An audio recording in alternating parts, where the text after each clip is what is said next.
Double honors. Great millstone that rule and teach well, peace and salutations to the brothers on the four corners of this earth, pushing the soul in truth and in sincerity. I'm Brother Manatas asking Shalom. Once again, with another short video, I gotta bring out two articles, right? More or less saying the same thing, right? And then we just get some precepts to go with it, how the order of my videos as usually go. Right, but the two articles I'm gonna bring out more or less saying the same thing. Right, this one is from Reuters. It says Musk creates new power base in Washington with takeover of U.S. agencies. Right. It says Elon Musk's rapid takeover of two U.S. government agencies has enabled the South African-born billionaire to exert unprecedented control over America's 2.2 million member federal workforce and begin a dramatic reshaping of government. The world's richest man and an ally of President Donald Trump, Musk 53, has in 2 weeks created a new center of power in Washington as he executes Trump's cost-cutting initiative to reduce the size of the U.S. government. The CEO of Tesla and founder of SpaceX, Musk has acted swiftly since Trump's January 20th inauguration, deploying teams of current and former employees, deploying teams of current and former employees of his companies as his agents. Musk's actions have fostered a wave of panic among government workers and public protests in Washington, and at times have threatened to overshadow Trump's own agenda. Trump's up-and-down trade war with neighboring Canada and Mexico vied this week for space and front pages, with Musk's effort to shut down U.S. aid, the Agency for International Development, America's main humanitarian aid agency to the world. Right, so we'll keep that in mind because the next article I'm going to read is solely more or less about that. Right? It says Musk's efforts are part of a massive government restructuring by Trump, who has fired and sidelined hundreds of civil servants in his first steps toward downsizing the bureaucracy and installing more loyalists. Americans are witnessing an extraordinary centralization of power in someone who lacks a top-level security clearance and has not been subject to any Senate confirmation process, said Don Moynihan, a professor at Ford School of Public Policy at the University of Michigan. Musk has unprecedented and centralized control of the basic plumbing of government, he added. Nonetheless, Musk operates at Trump's pleasure. The president told reporters on Monday that the billionaire had to seek approval from the White House for any actions. Elon can't do and won't do anything without our approval, and we'll give him the approval where appropriate. Where not appropriate, we won't. But he reports in.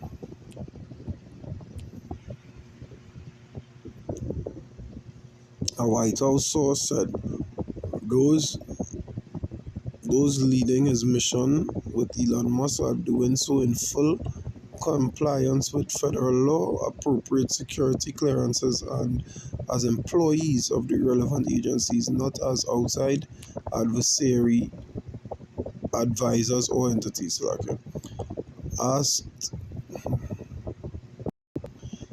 Asked who they are more worried about when it comes to the prospect of being fired, an employee of the General Services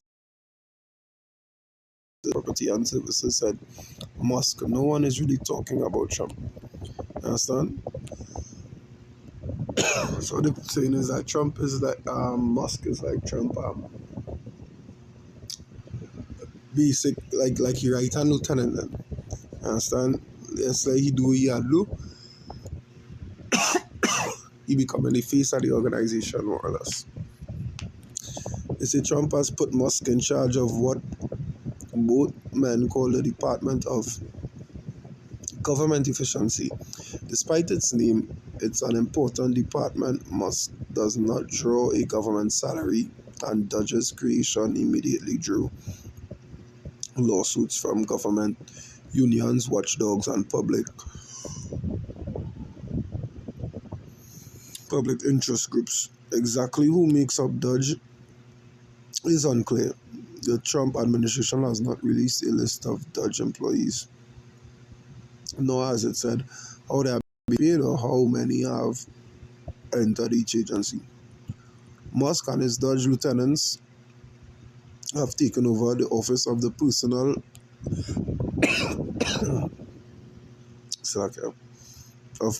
Management and the General Services Administration, along with their computer systems. OPM is the human resource arm of the U.S. government, overseeing 2.2 million government workers.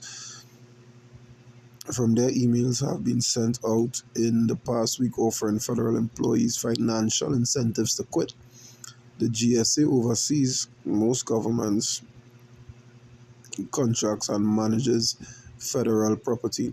At least 4 current and former Musk aides are part of a team that has taken over OPM, shutting out some senior managers from their own computer system, sources told Reuters. Musk visited the GSA last Tuesday, and officials said while members of his team moved into the agency on Friday, Musk's team gained access to the U.S. Treasury Department's payment system, which sends out more than $6 trillion a year on behalf of federal agencies and contains the personal information of millions of Americans who receive Social Security payments. Keep that in mind. Tax refunds and other monies from government. Michael Linden, a senior official during the administration of former President Joe Biden at the Office of Management and Budget, a powerful agency that oversees the federal budget, said the access by Musk aides to payment systems give them extraordinary potential power. They could get to pick and choose which payments the federal government makes, Linden said in an interview. It says neither Musk nor the White House immediately responded to a request for comment. Trump has repeatedly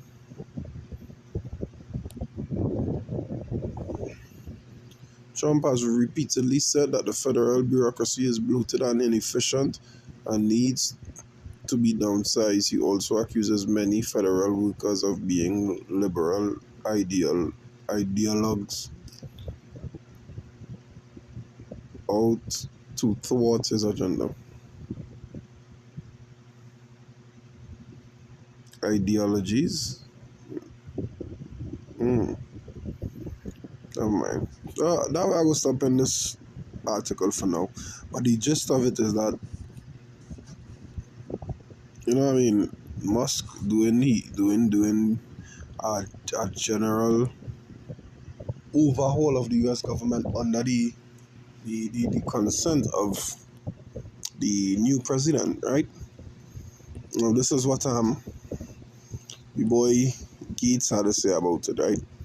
Remember that U.S.A.T.E, right? That is America biggest humanitarian aid to the rest of the world.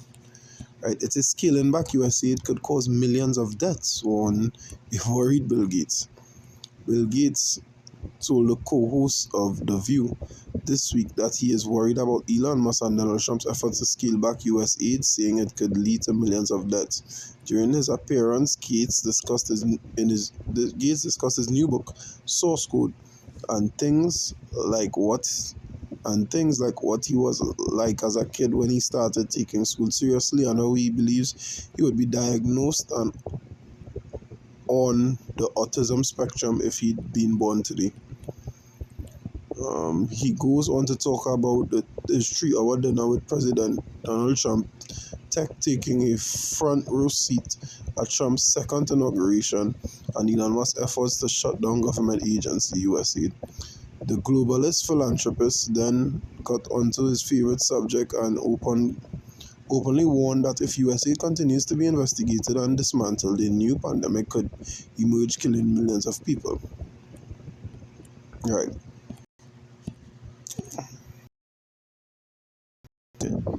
When they say the humanitarian, the USAID is the largest humanitarian aid that the US does do to the rest of the world. That do just encompass food and so on and so forth and shelter. And that encompasses all the juices for certain diseases and so on and so forth.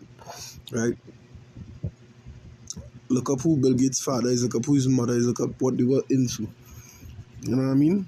These are people who created them jobs and them, well, not the job for the last pandemic, but you know what I mean? Other jobs for other diseases. You understand? Either way, they're going to get there. Either way. Because as the last article read, hey, you're going to, they have control of the money. They have access to the US Treasury, deciding on who can get paid, whether it's a tax return, your social aid, or whatever the case may be. They have the power to tap it and you know what I mean, all right, you get money this month, or no, you don't get no money this month, so on and so forth.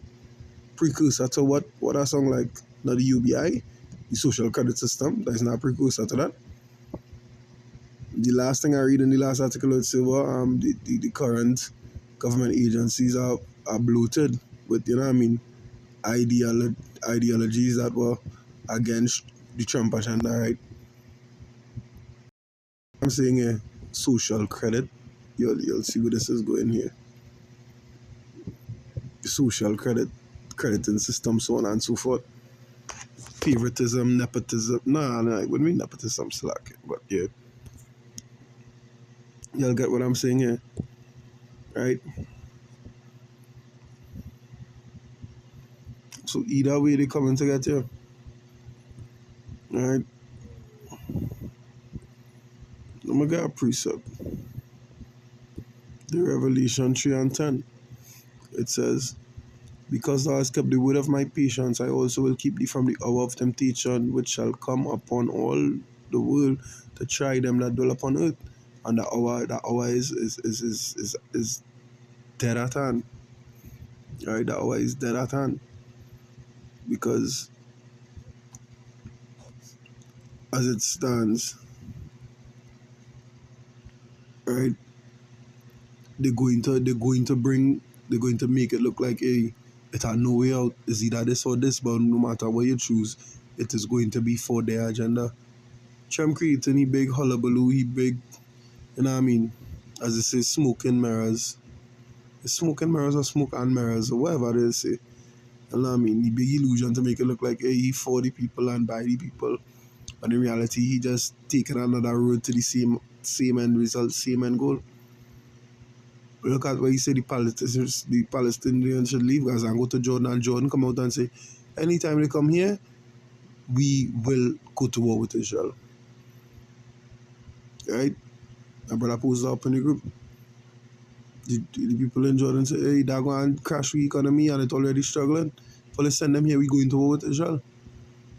Period. Right? And Trump is backing Israel. You see, yeah, the Palestinians should leave Gaza. What was Joe Biden doing? Funding them. His support you don't think his support will land in funding them as well? So no matter what you do, it all leads to the same routes. You understand, the same goals. So like it all leads to the same finish line. No matter what side you think they on. You understand? They thinking that the government is here for you. It is not. Right? It is not. Isaiah 31. I'll start at 1. Yeah. It says, woe to them that go down to Egypt for help and stay on horses and trust in chariots because they are many, and in horsemen because they are very strong, but they look not unto the Holy One of Israel, neither seek Yahweh. Yeah, destruction unto you all. Because alright, it's like I was watching a video today or yesterday or sometime, and the fellow was saying we have two political parties in this country, two major political parties, right? But you're also blinded by the race among, you know what I mean, the country, who is East Indian, who is Negro, whatever the case may be, that you're not seeing is the same thing no matter who we put in power, right? No matter who we put in power, we getting shafted, regardless. Because why? All of them have the same agenda. They are all workers for the same company, being the elites, right? They are all workers for the same employer. You understand? They are all workers for the same employer. And that is what citizens of any particular country don't seem to grasp, that the government is not on their side. The government is not for them. There is a 30:1. It says, woe to the rebellious children, saith Yahweh, that take counsel, but not of me, and that cover with a covering, but not of my spirit, that they may add sin to sin, that walk to go down into Egypt, and have not asked at my mouth, nor strengthened themselves in the strength of Pharaoh, and to trust in the shadow of Egypt. Yeah. And they were strength on yourself in the strength of Pharaoh. Yeah, boy, chum good thing, and chum this, and chum that, and chum the other. He told, look, I think it's the last video I did concerning the plane crashes. He was talking about it's due to diversity in the workplace and all kind of thing. He's going to incite a civil war. This man is going to incite a civil war. We understand he's going to put jobs on the breadline because they're downsizing government agencies. They're going to cut social services and all these things, right? Government and that US aid is not just about the reason why Bill Gates, you know what I mean, warning people, is that he want to make sure that he have access to jab the entire world. And through who, and you know what I mean, the WEF, that is what he gets. So if you downsize USA, you're trying to happen, you're trying to camp style. But it's the same two sides of the same coin. It's like, alright, it's like people who own, well, at least in our country, Trinidad and Tobago, KFC, Subway, all these companies are owned by one company, which is known as Prestige Holdings, right? But what they do, they run competition against each other, but they owned by one entity. Same thing that going on right now. It's the same thing.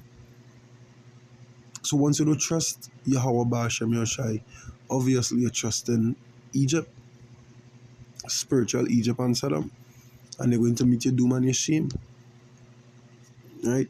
You're going to meet your doom. This is Revelation 20. Is it Revelation 21?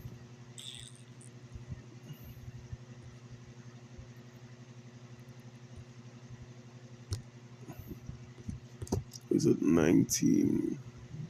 Let's bear with me 1 second.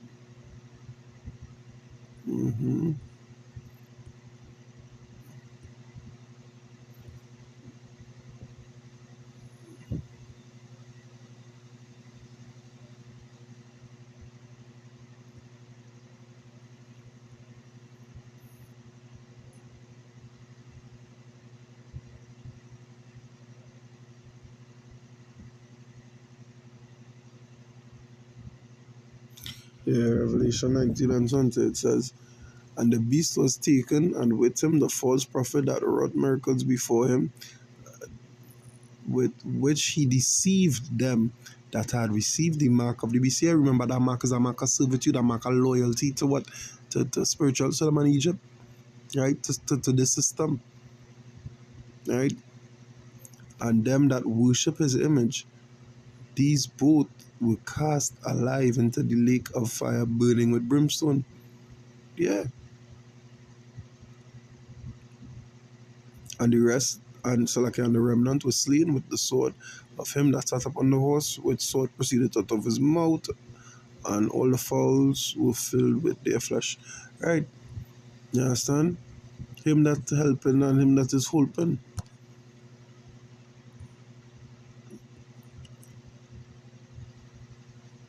You know? Revelation 20 and 10 it says, and the devil that deceived them was cast into the lake of fire and brimstone, where the beast and the false prophet are, and shall be tormented day and night forever and ever. Yeah, you understand? Them that think that, hey, nah, this leader go bring a change or this one go bring a change. No, it's not so. They're going to get you regardless of what you do. You understand? I write scripture, I read blessed are they that keep the word of my patience, but and I go bring it back before I close off. Right, that's in scripture like that. Revelation 3 and 10. I didn't even write down this precept, but as I read over the articles, this is the precept that came to mind. It said, because thou hast kept the word of my patience, I also will keep thee from the hour of temptation which shall come upon the whole world to try them that dwell upon the earth. You understand? You gotta keep the word of the Lord patience, by because hey, this thing is not just America alone. This is going to come to everyone, each and every one of us. They're going to get here. At the end of the day, it's about where you stand. Seek out your salvation with fear and trembling. Yeah? So I hope this message was edifying to the spirit and power of Yahweh Bashem Yoshai Bashem Rakakodash. Until next time, Shalom.